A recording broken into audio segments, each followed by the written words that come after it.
मित्रों नमस्कार, मैं कमलकांत हूँ। आप जानते हैं आज के टॉपिक के साथ मैं फिर हाजिर हूँ। आज के टॉपिक बहुत इम्पोर्टेंट है और इनके ज़रिए ऐसा लगता है कि नरेंद्र मोदी की सरकार एक बार से फिर जाग रही है, जो पिछले दिनों में लगभग सो गई थी। नुपुर शर्मा के हादसे के बाद ये सरकार एकदम से सो गई थी और कुछ भी करती हुई नज़र नहीं आ रही थी। ऐसा लगता था कि सरकार अंतर्राष्ट्रीय दबाव में आ गई है। ऐसा लगता था कि जो झूठा सेकुलर, झूठा लिबरल लेफ्ट और जो इस्लामी एजेंडा है, उसके आगे सरकार ने हथियार डाल दिए हैं। ऐसा लगता था कि सरकार इस्लामी देशों के दबाव में आ गई है। उसके बाद ये लगने लगा था कि सरकार अब सो गई है, अब इस सरकार का इकबाल जो है वो धीरे धीरे जाता रहेगा। लेकिन पिछले शुक्रवार के दिन जो 2 घटनाएं हुई, उसके बाद लगता है सरकार ने फिर से कमर कस ली है और अपने एजेंडे पर फिर से चलेगी। और इसका इशारा प्रधानमंत्री नरेंद्र मोदी ने उस दिन किया जिस दिन 3 हिमाचल और गुजरात के चुनावों के रिजल्ट आए थे और गुजरात में भारी जीत के बाद बीजेपी के हेड ऑफिस में दिल्ली में नरेंद्र मोदी ने भाषण दिया था और कहा था कि ये हमले मुझ पर, कि विपक्ष के हमले मुझ पर जो है वो बढ़ने वाले हैं। किस चीज़ को लेकर बढ़ने वाले हैं ऐसा उन्होंने कुछ नहीं कहा था, लेकिन अगर डॉट्स को जोड़ा जाए, अगर अलग अलग पड़े बिंदुओं को जोड़ा जाए तो निकलता है कि अगला जो एजेंडा है वो यूनिफॉर्म सिविल कोड और पॉपुलेशन कंट्रोल का है और मोदी सरकार इस पर कोई ना कोई कदम उठाएगी। इसका इशारा अमित शाह ने भी किया जब वो एक न्यूज़ चैनल के फंक्शन में गए और वहाँ कहा कि यूनिफॉर्म सिविल कोड हम लाएंगे, लेकिन चर्चा करके लाएंगे और ये मत समझिए 2024 में भी हमारी सरकार आ रही है तो उसके बाद लाएंगे। उनका इशारा जो मुझे लगा कि इस कार्यकाल में 2000 लोकसभा के चुनाव से पहले इस मुद्दे पर खूब चर्चा होगी और अगर सरकार 2024 में जीतती है और नरेंद्र मोदी की सरकार आती है तो 2024 के बाद वो यूनिफॉर्म सिविल कोड का बिल लाएंगे, ऐसा तो पक्का लगता है। और पॉपुलेशन कंट्रोल का बिल भी वो ला सकते हैं, ऐसा भी लगता है।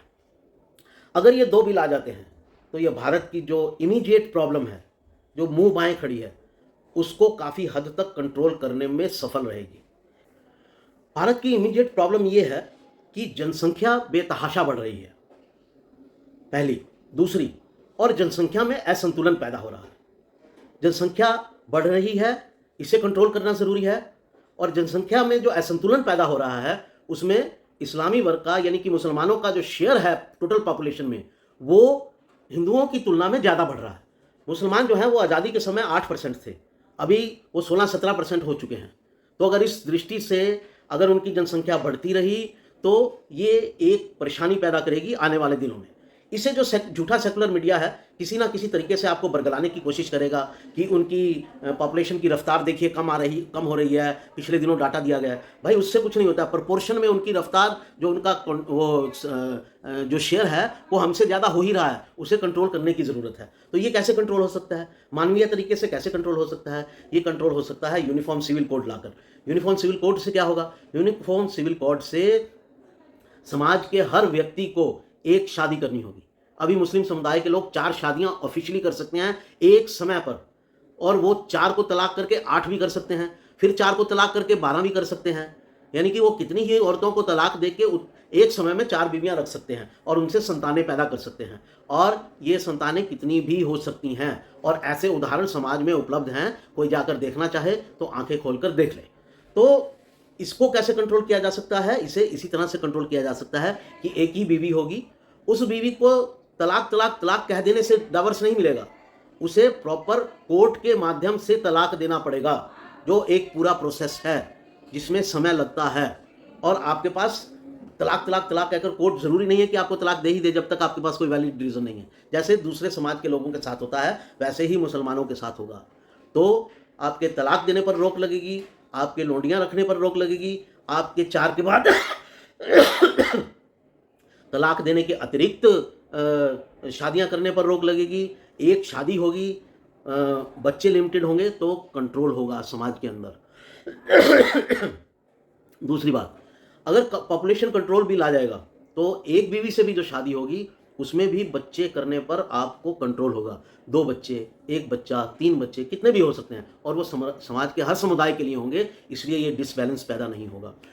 ये बहुत समझने की ज़रूरत है और इसलिए इन कानूनों को लाने की बेहद ज़रूरत है, ताकि ये जो इमीडिएट प्रॉब्लम है, जिसकी वजह से हिंदू समुदाय जो है वो काफ़ी उत्तेजित हो रहा है और धीरे धीरे एक्सट्रीमिस्ट होता जा रहा है, ये उसे भी कंट्रोल करेगा। ये भी सेकुलर लोगों को समझना चाहिए कि अगर आप समाज के हर वर्ग को एक जैसे अधिकार नहीं देंगे और समाज के किसी वर्ग को विशेषाधिकार देंगे, तो दूसरे वर्ग के लोग जो हैं वो उससे पीड़ित होंगे और वो भी वैसी मांग करने लगेंगे या दूसरे को रोकने के लिए संगठित होने लगेंगे। ये उनके लिए भी समझने की ज़रूरत है। लेकिन जब ये बिल राज्यसभा में रखा गया, तो राज्यसभा के अंदर जो विपक्ष है, जो मुस्लिम वोटों पर आधारित है, सीपीआई, सीपीएम, लेफ्टिस्ट का तो एजेंडा है ये, एनसीपी, कांग्रेस, एमडीएमके, टीएमसी, जिनको मुस्लिम वोटों की रोटी खानी है, वो सब चिल्लाने लगे और क्या क्या तर्क देने लगे। समाज में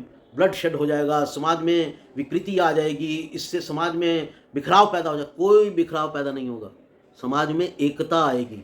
सारे तर्क उनके झूठे हैं। 370 के बाद याद दिलाएं क्या क्या कहती थी महबूबा मुफ्ती और फारूक अब्दुल्ला का परिवार कि खून की नदियां बह जाएंगी, भारत का नाम लेने वाला कोई नहीं होगा, तिरंगा उठाने वाला कोई नहीं होगा। कुछ नहीं हुआ, उल्टा पूरे आतंकवाद पर पूरी रोक लग रही है। 10% भी आतंकवाद नहीं रह गया है। अब ऐसा तो रहेगा ही, भारत में भी होता है। तो किसी भी चीज़ से घबराए बिना अगर अपने एजेंडे पर यह सरकार चलेगी तो ये देश का भला करेगी। और अगर ये डर जाएगी, जैसा कि डर गई थी पिछले दिनों, तो कुछ नहीं होने वाला है, कुछ नहीं होगा। सरकार को मजबूती से आगे बढ़कर यूनिफॉर्म सिविल कोड भी लाना चाहिए और जनसंख्या नियंत्रण कानून भी लाना चाहिए। उसके बाद जो होगा देखा जाएगा, ये एटीट्यूड रखने की जरूरत है। जो होगा देखा जाएगा, जो विरोध करेगा निपट लिया जाएगा।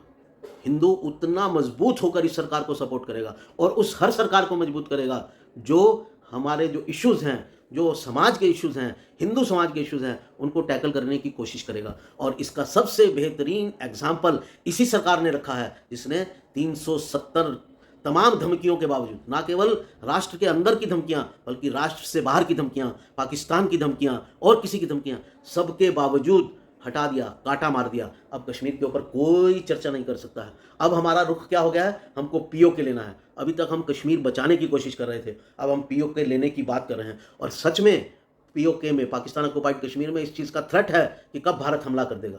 तो भारत थोड़ा सोबर कंट्री है, नहीं तो पाकिस्तान की जो हालत है उसमें कभी भी हमला कर दिया जाए 5 दिन से ज़्यादा सस्टेन नहीं कर सकती उनकी कंट्री, इतनी हालत ख़राब है। खैर, तो वो एक उदाहरण है और उसी उदाहरण को नज़ीर मानते हुए भारत को, इस सरकार को, मोदी सरकार को यूनिफॉर्म सिविल कोड लाना चाहिए और पॉपुलेशन कंट्रोल बिल लाना चाहिए।